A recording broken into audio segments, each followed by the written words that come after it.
अगला स्टॉक कौन सा होगा? हमें एसबीआई बहुत पसंद आता है। SBI large cap banking share है, काफी सस्ता है compare to the rest of the sector. और हमें लगता है कि इसके जो रिटर्न ऑन इक्विटी और रिटर्न ऑन एसेट्स जो ग्रो किए हैं वो अंडर प्लेड है मार्केट में।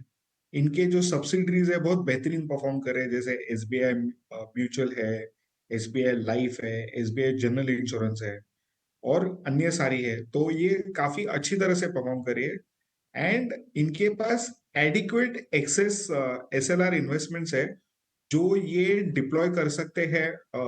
उनको डिपॉजिट की कमी नहीं आएगी कभी। तो इनका कॉस्ट ऑफ फंड्स हमेशा लो रहने वाला है compare to the rest of the segment. और इसके चलते इनके निम्स सस्टेन होने के साथ में ही इनकी आरओई भी ग्रो कर सकती है। एयूएम ग्रोथ 10 से 12% आता ही है। तो हमें लगता है कि ये स्टॉक आपको 1,000 रुपए का टारगेट 1 साल के अंदर करके दे सकता है। ओके, कॉस्ट ऑफ फंड सस्ते हैं, कंफर्टेबल हैं, निम्स अच्छा है, आरओई और आरओई के फ्रंट पर जो कि एक बैंक के लिए अगर हम उनके फाइनेंशियल्स को देखेंगे तो काफ़ी इंपॉर्टेंट पॉइंट्स हैं। किसी भी बैंक में अगर आप निवेश करें तो ये कुछ इंपॉर्टेंट पॉइंट्स हैं जिसको कि देखकर आपको निवेश करना चाहिए। तो एसबीआई इन सभी अगर पैमानों पर देखें तो एकदम फिट बैठता है, अपनी स्पेस का दिग्गज बैंक है, सरकारी बैंक है। तो इसको भी आप अपने पोर्टफोलियो में रखिए। 1 साल के लिए 1,000 रुपए के लक्ष्य देख रहे हैं एसबीआई पर। विनीत जी आपसे जानेंगे अगला। मेरे तरफ से अगेन बैंकिंग सेक्टर से ही होगा। जना स्मॉल फिनांस बैंक, रिसेंटली हमने देखा था कि काफी अच्छे नतीजे कंपनी ने डिक्लेयर करे थे और जिस तरह से कंपनी ने आउटलुक दिया है, मुझे लगता है कि जना small finance bank can deliver a very healthy return over the period of next 6 to 12 month.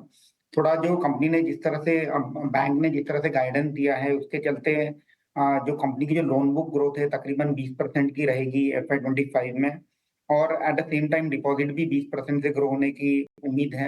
हालांकि जो प्रॉफिट ग्रोथ है उसमें हम एक अच्छा खासा उछाल आते हुए देख सकते हैं, 30 to 40% का ग्रोथ। क्योंकि कहीं ना कहीं जो ऑपरेटिंग कॉस्ट है वो ऑपरेटिंग लिवरेज कहीं ना कहीं किक ऑफ होते हुए देखेंगे। और हमारा ये मानना है कि बैंक का जो आरओए रिटर्न ऑन एसेट जो है क्लोज टू 1.8 to 2% रहेगा और आरओई क्लोज टू 19 to 21% रहेगा। अगर हम एनएनपीए की बात करते हैं, again that is expected to be less than 1%। तो मुझे लगता है कि ओवरऑल जो आउटलुक है काफी रोबस्ट है, छोटी साइज की बैंक है और लॉन्ग टर्म के लिहाज से पोर्टफोलियो में ऐड करना चाहिए विद प्राइस टारगेट ऑफ 750।